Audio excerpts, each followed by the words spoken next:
Now, as we are wrapping up our Afghanistan session, we are moving on to our neighboring country and our shared language country of Iran. To start off our slot with Iran, we're actually starting with a speaker who is a CUSP member. He was born in Afghanistan in Kandahar, Sayyid Reza Mohammadi, and studied in Tehran, in the University of Tehran. He is he has an MA of philosophy from the London Metropolitan University. He's published 7 collections of poems, including 2 of them which were translated in English, and he served as the president of the Afghan Writers Union from 2015 to 2021. We are then moving on and having the works of Tanas Taghiqzadeh, Alireza Abiz, who is a wonderful multi-award-winning Iranian poet, literary scholar, and translator. He wrote extensively on Persian contemporary literature and culture. His book, Censorship of Literature and Post-Revolutionary Iran, Politics and Culture, since 1979 was published by Bloomsbury in 2020. He has published 5 collections of poetry in Persian, including The London Underground, which was the winner of the 2018 Shamlu Poetry Award. And then the poetry segment will be followed by Farshad Sunbuldil, Forough Idrisi, Safura Rahbani, Bani Bayat, and Afshin Babazadeh. Most of our Iranian members will be doing their poetry in Persian, the Persian language, and they will speak to this themselves, but to the Persian speakers who are not aware of what they are saying, I would like to make note that a lot of them do account for Israel's attack, not only on the current genocide in Palestine, but also the attack that was done on Iran with the backing of the United States. And I think it's important for us to remember that we have never ever faced an oppression from a country, an entity, a colonial oppression like Israel, where the bombing of the country can be perpetuated not only just in Palestine and in Lebanon, but in Iran as well, and many other countries, and there is no way to hold them accountable. So I think it's just very, very important to realize and make the connections that our struggle is not just limited to one oppressor and one nation, and that we are interconnected, as our Iranian brothers and sisters will remind us in their language and have us echo in our language here. Thank you so much. این شعر تقدیم شده است به مردم فلسطین، به مردمی که سالهاست طعم رنج، آوارگی، جنگی ناخواسته در حقیقت و همه رنجهای ناخواسته بشری انگار خلاصه شده چون ابری سیاه بر سر مردم فلسطین و سهم رنج همه عالم نصیب فلسطینیان شده و اینها میکشند. این شعر سالها قبل گفته شده بود و ظاهرا هنوز در به همان پاشنه میچرخه و این تلخی هنوز ادامه داره و همدردی و همراهی ما با مردم فلسطین همیشگی هست و خواهد بود. 1000 مرد به پای تو جان سپردند و 1000 مرد به پای تو جان سپردند و 1000 دست تو را باز می فشردند و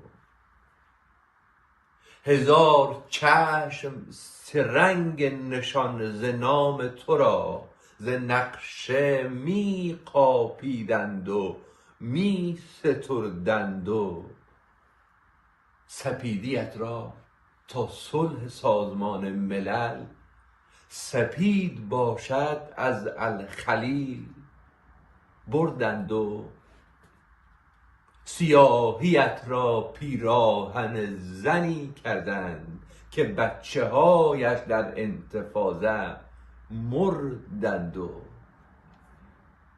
ز سبز ویسکی کردند امیرهای عرب تو را به همراهش قطعه قطعه خوردند و تو سرخ خونت از شانه منتشر شده بود.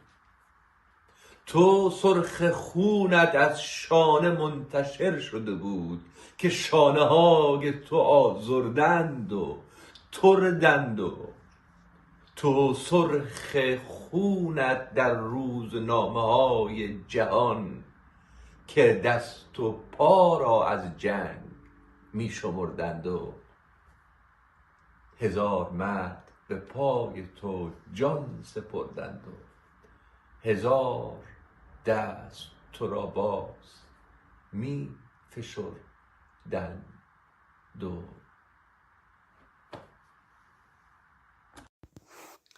Hello, this is Furugh Idrisi. I am a psychotherapist and writer from Iran. Together with a group of writers in a creative writing course led by Ghazal Mossadegh, we have written about our experiences of the 12-day bombardment of Iran. The pieces are written in an I remember form, simply to commemorate what we lived through. We will read short excerpts from that work in this segment. Our thanks to Ghazal Mossadegh, Leila Zarei, and our friends and comrades in Afghanistan. Thank you so much.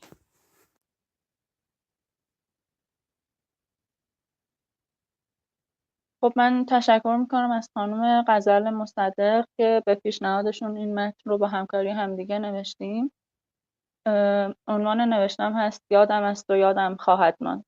یادم است وقتی میخواستیم تهران را به مقصد باقی در دماوند ترک کنیم، بیشتر از 3 ساعت در ترافیک اتوبان بابایی ماندیم و کمتر از 500 متر جلو رفتیم.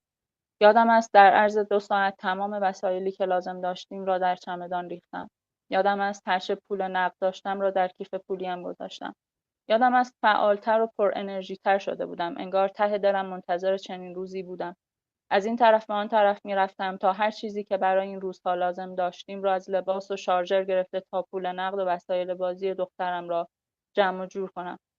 یادم است وقتی می‌خواستم روز یکشنبه 25 خرداد 404 با مراجعم خداحافظی کنم، برخلاف معمول که فقط یک خداحافظی ساده می‌کنم، بی‌اختیار گفتم به امید دیدار. ادامه دیدارها برایم ناممکن می‌آمد. یادم است روز 4 در حالی که برای خروج از تهران ساعت‌ها در ترافیک مانده بودیم، در راه جاده زن میانسالی را دیدم با مانتو مشکی بلند و روسری کوچکی بر سرش که کف زمین افتاده بود و مردی در حال تنفس مصنوعی دادن به او بود. یادم است بین جاده تهران دماوند ایستادیم تا کنسرو ماهی، بیسکویت، نوار بهداشتی، پودر قهوه، پوشک برای دخترم، آب معدنی و دستمال و وسایل دیگری بخریم. آب معدنی و نان قفسه‌های خرید تمام شده بود. یادم است در صف چند متری نانوایی ایستاده بودم که خبر زدن صدا سیما را شنیدم. لحظه‌ای احساس کردم همه چیز فرو پاشید. هم خوشحال بودم، هم غمگین و مضطرب. یادم است در گوشه‌ای از اتاق می‌نشستم و برای دخترم کتاب قصه می‌خواندم. تا کتاب داستان تمام می‌شد دوباره از اول شروع می‌کردم به خواندن، اما فقط نیم ساعت گذشته بود. احساس می‌کردم در یک چرخه بی‌انتهایی از شب و روز گرفتار شده‌ام و قرار نیست این شب‌ها تمام شود. یادم از شب‌ها برای اینکه بعد از 2 شب بیخوابی بخوابیم، به توصیه دوست روانپزشکم همه‌مان یک عدد قرص کلوردیاسپروکساید خوردیم. یادم از هیچ فضای خصوصی در ساختمان بی دیوار باغی که ساکنش شده بودیم برای لباس عوض کردن و راحت دراز کشیدن و حتی نوشتن نداشتم. یادم است یکی از بستگانمان از نانوایی خلوت محلهشان در تهران 100 نان تافتون خرید و به باغی که ما پناه برده بودیم آورد. نانهایی که آنها را روی بندی در باغ انداختیم تا برای ماندگاری بیشتر به نان خشک تبدیل شوند. یادم است با بستگانم که در باغ دماوند بودیم برای اینکه سرمان را گرم کنیم با آلبالوهایی که از درختان باغ چیده بودیم مربا درست کردیم. یادم است چندین شبانه روز دوش نگرفته بودم. پریود بودم و حالم از بوی بدنم به هم می‌خورد. بوی خاک و عرق و خون در هم آمیخته شده بود. دوش گرفتن زیر آب گرم مثل یک رویا شده بود. یادم است از اینکه بعد از 1 هفته از شروع جنگ به منطقه شهری در خانه‌ای که از بستگانمان در شهر پردیس رفتیم خوشحال بودم. عصرها پایین محوطه آپارتمانشان برای پیاده روی بیرون می‌رفتیم. یادم است از روز 8 به بعد به شبکه‌های ماهواره‌ای دسترسی پیدا کردم. از بیخبری به اخبار شبکه‌های خارجی پناه بردم. یادم است شب 11 ساعت 4 صبح از اتاق بیرون آمدم تا یک لیوان آب بردارم و دیدم همه بیدار نشستند پای اخبار اینترنشنال. یادم از شب آخر پهپادها یا ریزپرنده‌ها یا هر چیز دیگری که من نامش را نمیدانم چند دور بالای سر ساختمانمان چرخید. گویی جنگنده اسرائیل بود که دور نظامی پیروزی میزد. یادم است 2 ماه بعد از اعلام آتش بس بود که نتانیاهو برای 3مین بار ویدیویی منتشر کرد که مردم ایران را مخاطب قرار داده بود. به مشکلات مردم ایران برای دسترسی به آب و برق اشاره میکرد. با تکبر و نخوت سیاستمدارانه‌ای به مردم ایران یادآوری میکرد که شما و فرزندانتان حتی آب پاکیزه ندارید و این شایسته شما نیست. در مقابل اسرائیل را برترین کشوری می‌دانست که می‌تواند 90% آب فاضلاب را بازیافت کند. یادم است از میل ایرانیان به آزادی حرف می‌زد. دست روی آرزو و رؤیای ایرانیان از یک زندگی خوب و آرام گذاشته بود و خودش را منجی ایرانیان می‌دانست. یادم است با تمسخر و عصبانیت ویدیو را دیدم. برایم مثل دیوانه‌ای بود که بخواهد با جنگ و خونریزی صلح و آرامش برای کسی بیاورد. یادم است 2 ماه پیش روزی برای خرید هدیه تولد دخترم به تجریش رفتم. دیدن ساختمان‌های نیمه خراب شده‌ای که حفاظ نداشت برایم غریبه بود. گویی تهران را نمی‌شناختم. سلام، من بانی بیات شاگرد خانم غزل مصدق هستم. بابت این همکاری از خانم لیلا زاره و بچه‌های افغانستان و استاد خودم خانم مصدق تشکر میکنم. یادم از شب با صدای موشک و ضد هوایی میخوابیدیم و صبح با صدای پرنده ها بیدار میشدیم. شبها میگفتیم کاش از شهر خارج شده بودیم. صبح یاد ما میرفت و میگفتیم میمانیم. یادم از در پارک محله‌مان جمع می‌شدیم. برای بچه‌ها آهنگ‌های شاد پخش می‌کردم تا زیر آسمانی که پدافندها مثل چراغ‌های بیقرار چشمک می‌زدند برقصند و کمی از ترسشان کم شود. یادم از نهال 3 ساله با زبانی شیرین گفت مثلا عروسیه و ما داریم زیر فشفشه‌ها می‌رقصیم. یادم است از 3 طرف شرق و غرب و جنوب دود سیاه غلیظ مثل پرده‌ای نیمه سوخته از روی شهر بالا می‌رفت و یادم از پرنده‌ها آشفته حال بودند. یادم از شبها پسرم را کنار خودمان می‌خواباندیم. یادم از زبان بازی‌های پسرمان جنگی شده بود. اسم سیاستمدارها را روی فیگورهای اسپایدرمن و هالک و بتمن می‌گذاشت. گاهی هم من می‌شدم نتانیاهو و او با جدیت کودکانه‌اش علیه من می‌جنگید. یادم از کنار قایق‌ها و موشک‌های کاغذی پدافند و پهپاد هم ساختیم. یادم از نان‌های فریزری می‌خوردیم. من عاشق نان تازه‌ام، اما همان نان‌های مانده برای چند هفته کافی بود. یادم از کشوی لباسهایم را با نظم بسیار مرتب کردم. یادم از روزمرگی‌هایم استوری می‌گذاشتم. عکسی از پاهای من و پسرم در تشت آبی که صابون پدیکور آن را سرخابی کرده بود و 20 نفری که برایم نوشتند برو برو. یادم است عزیزان راه دورمان التماس می‌کردند از شهر خارج شویم. حال آنها خیلی بدتر از ما بود. یادم است حتی وسط جنگ هم دوست داشتم پدرم زنده بود.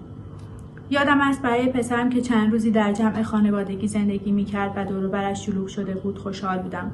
حتی برای خودم هم خوشحال بودم، برای مرخصی از وظیفه تمام وقت مادری. یادم است که به پسر شاه امیدی نداشتم و دلم می‌خواست وسط پرچم سه‌رنگ کشور عزیزم سفید سفید باقی بماند. یادم است وقتی بعضی‌ها از پیام‌های او حرف می‌زدند احساس می‌کردم این صدا هیچ نسبتی با خاک زیر پایمان ندارد. یادم است با شنیدن پیام شما ایرانی‌ها شایسته زندگی بهتر هستید از زبان یکی از سردمداران جنگ حس می‌کردم کسی پوست تازه بسته شده بر زخمی چرکی را با ناخن می‌کند و از نو خون می‌اندازد. یادم از روز 12 وقتی گفتن آتش بس شده هیچ کس شادی نکرد. یادم است وقتی به شهر برگشتیم پر از خاک و غبار و ماتم بود و از خودم پرسیدم حالا باید زندگی را از کجا شروع کنم. یادم است با صدای انفجار که بیدار شدم ساعت 3:30 صبح بود. یادم است فکر کردم دارند ساختمانی را خراب می کنند که دوباره بسازند و باز خوابیدم. یادم است دومین صدا را که شنیدم پشتش صدای شعار هم می آمد. یادم است فوراً عضو کانال خبری انتخاب شدم که بفهمم چه خبر شده. یادم است به دوستی که می دانستم همان موقع برای انجام سفری به فرودگاه رفته زنگ زدم. یادم است گفتم مبادا سوار هواپیما شود. یادم است احساس بیپناهی می کردم، احساس بیپناهی می کردیم. یادم است حرفهای مکرون و وزیر خارجه آلمان را که شنیدم بیشتر احساس بیپناهی کردم. یادم است نگران بودم تصمیم بگیرند حرفهای بیبی را باور کنند. یادم است اخبار خارجی را زیر و رو می کردم و حس بی‌پناهیم بیشتر می شد. یادم است به رناتا گفتم ما کسی را نداریم، صدای ما باشید. یادم است رناتا از اتاقش فیلم گرفت. اتاقش پر از هدایای من و سوغاطی‌های دیگرش از ایران بود. یادم است گفت ما فراموشتان نمی‌کنیم. یادم است شبی که ترامپ گفت تهران را تخلیه کنید، تا صبح بیدار ماندم و به خروجی‌های تهران فکر کردم که نمی‌توانند این همه جمعیت وحشت زده را عبور دهند. یادم است غزال هر شب از آمریکا زنگ می‌زد و خاطراتش با ما را مرور می‌کرد. یادم است فکر کردم شاید واقعاً قرار است بمیریم. یادم است دوستانم در خارج نگران بودند که تشعشعات اتمی در کشور پخش شود. یادم است من نگرانی آنها شدم. یادم است بهمن دارالشفایی اعلام کرد کتاب فروشیش باز است. یادم است به سرعت خودم را به آنجا رساندم. یادم است دست بردم که کتابی بردارم. یادم است بهمن گفت پولت را نگه دار. آمده ایم اینجا تا حرف بزنیم و زنده بمانیم. یادم است صحنه‌های سریال چرنوبیل مدام جلوی چشمم می آمد. یادم است نمی‌خواستم به هیچ عنوان تهران را ترک کنم. یادم است مادر سالخورده دوستم گفت از جایش تکان نمی‌خورد. یادم است گفت انقلاب را دیده، جنگ را دیده، فروپاشی شوروی را دیده. یادم است گفت بدتر از اینها را دیده. یادم است فردای آتش بس به پارک هنرمندان رفتم. هوا پر از دود و غبار بود. یادم است فکر کردم اینها دود بمب‌ها و غبار ساختمان‌های فرو ریخته‌اند. یادم است خورشید پشت دودها می‌لرزید. Hello, my name is Afshin Babazadeh. I'm from Iran. I've got a poem which I will read in both Persian and English, which I wrote for children of Gaza. امروز با لبه تیز نور از پنجره بیدار شدم. کودکی بودم زیر آوار سقف خانه‌ام. مادری بودم با پستانهایی پر از شیر که مزه انفجار بارود میداد. پدری بودم که هیچ وقت به خانه باز نمیگشت. همسایه‌ای بودم که دیگر وجود نداشت. خیابانی بودم که در بانگ فریادها دفن شده بود. مادر بزرگی بودم که دیگر پلک نمیزد. یادگارهایی بودم که دیگر به یاد نمی آمد. امروز با لبه تیز نور از پنجره بیدار شدم. بچه های زنده را می دیدم که خندیدن را در جیبهایشان پنهان می کنند. در همان لباس های غبار گرفته از بمب های شبانه در غزه.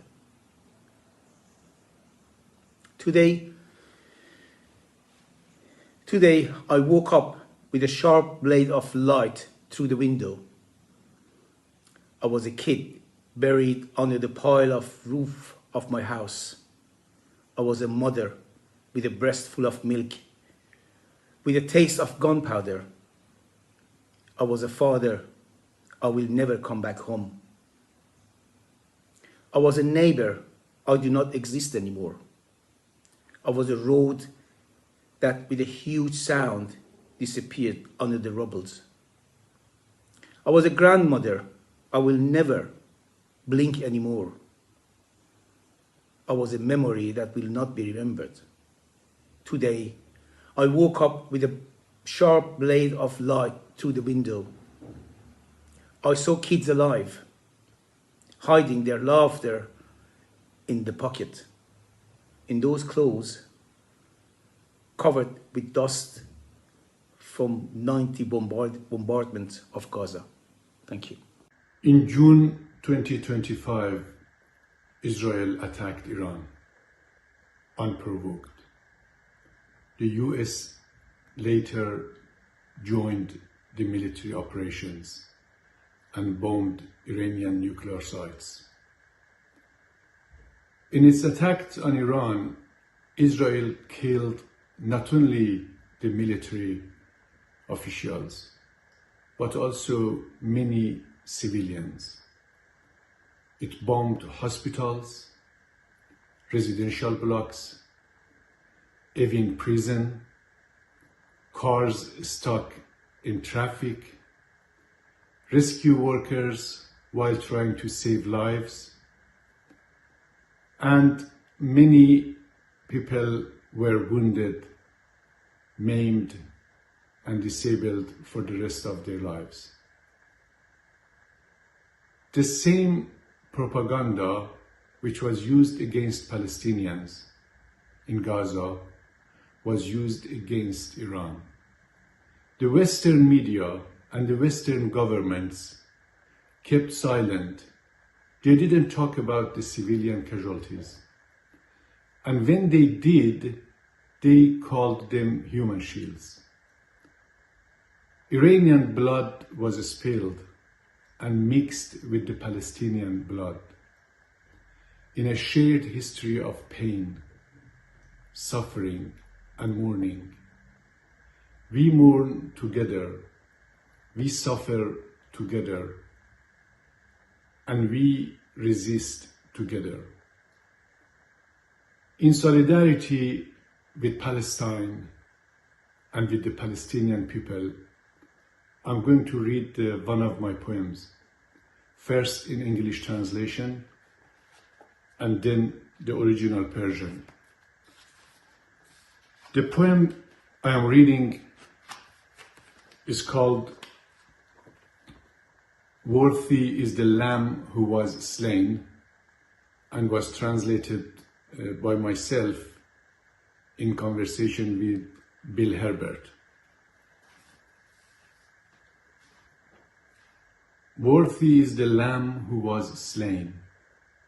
Revelations 5:12. The fog is coming toward me from the end of the alley, from the corner where a gate stands half open. It engulfs the black Ford and the red Honda, creeps on and slowly fills the alley. It climbs the hedges and the walls, swallows the houses opposite one by one, until only the chimneys are visible. It stands in front of me like a wall, curls around the tree facing my window. I open the window. The fog embraces me. I close my eyes, and with thousands of other ghosts, I am carried away.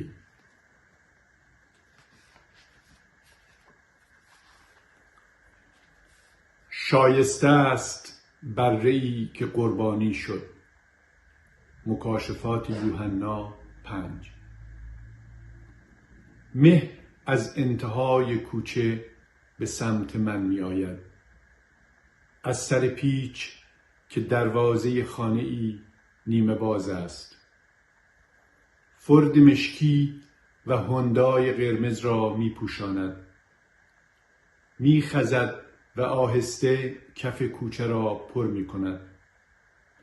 از پرچینها و دیوارها بالا می رود. خانه های روبرو را یکی یکی محو می کند. اکنون فقط دودکش بخاری ها پیداست. در برابر من مثل دیواری می ایستد. بر درخت روبروی پنجره می پیچد. پنجره را می گشایم. مرا در آغوش می کشد. چشمانم را می بندم و با هزاران شبح دیگر همراه می شدم.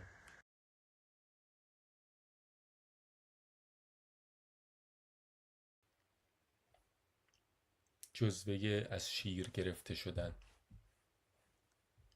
حواسش پرت شد و به پشت سری گفت: تو بر می گردی؟ به زخم اسب بر زغال آخته، به خاک و عرق با اعصاب تازه کار، پیکی که 4 نعل می ریزد به صف کبک میزند و بلیدهای نیم سوخته بر بنه دارند. کوتاه شدم از بس، سنگ را برداشتم و سر را گذاشتم و نامه شما را خواندم. نوشته بودید نشد، حالا برمیگردید. من با مورچه های سرخ به یاد میآورم خون عزیزم را که لختی از ساقهاش را برای شفیرهاش تبرک می برد. برگشته از گور دست جمعی، آنجا که یکی قوزک جوان زده سبزابی سوز صبح خاوران سود میزند که خیالم نیست، تو برمیگردی. با بلیط‌های نیم سوخته بزنیم بیرون به سمت تا آنجا که کمی از بیشتر که نمی شود بس. به صف کرده آمدیم بر آب بنشینیم، زنهارم دادند. از ساقهای آن تخت سینه‌ام آن برادرم بردارم برای شفیره هام، زیر سینه بگیرمشان و از اضطراب بالا بروم و آنطور که کسی فرصت کند تا بنویسد بخوانم. ای بچه‌ای که سوار ماهی، زرد و قرنفل خیس و سیاهی، علا کلنگت آوار خیسه، پاروی پرمو دست خسیسه. اول شمردی آخر شمردی، ترست نمیریخت تا که نمردی.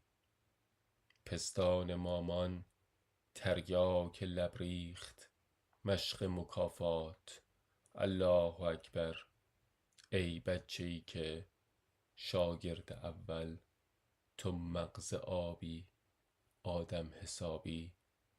وقتی رسیدیم تا اونور آب، یادت بمونه قنداق و قنداب. شیر شفیره کی رو لبات ریخت، مامان تو کی از شاخ آویخت.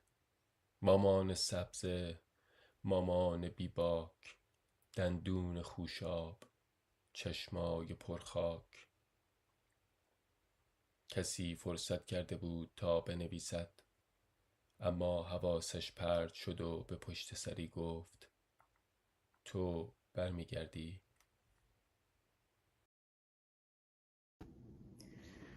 Hello everyone, this is Tannaz Tagizadeh, poet, writer, translator based in Toronto. Happy to be here and thank you to Pamanar Press and Ghazal Mossadegh for organizing these readings. I'm going to read you some poems by Zia Mowahed. Me and Ghazal had the privilege of listening to him growing up. His words are just magical and we thought to bring his magic to you today. I'm going to read the poems first in Farsi and then the translations by Ghazal Mossadegh in English. Zia Mowahed, born 1943, is an Iranian poet and philosopher. He studied physics in Tehran and earned his PhD in philosophy at University College London. تدفین. پزشک قانونی گفت خاکش کنید، مرده. میخواستند با کودکان غزه زنده به گورم کنند. من با پریدن از خواب از چنگشان گریختم. اما کودکان. Burial. The subject is deceased. Bury him, the coroner says. And they are about to bury me, alive, along the children of Gaza. I tear myself free by jolting awake. But the children? پاییز غزه. پاییز غزه را هر سال با دالان‌های رنگین برگ می شناختم. اما امسال پاییز غزه را با دالان‌های خونین مرگ شناختم. چه رنگ‌هایی دارد پاییز. The autumn of Gaza. The corridors of colored leaves were what I once knew of the autumn of Gaza. Come this year, I came to know the corridors of carnage, of blood, what colors autumn can hold. گفتگو به پیچک باغ گفتم اگر تکیه گاهی نیابی آواز سبزت را کسی نخواهد شنید. گفت به درختان سوخته باغ نگاه کن. A conversation. I tell the ivy, if you find no hold, who is to hear your green song? Why can't you, the ivy says, hear the charred trees in the garden? شب و دریا. نشستم با شب و به دریا می اندیشم که چنین آرام و بی خیال و خبر نشسته بر فراز سونامی سهمناک به دریا می اندیشم و از دریا می اندیشم. The sea and night. Settled beside the night, I reflect on the sea, perching calm, indifferent, heedless, above a tsunami. I brood over the sea broods at me.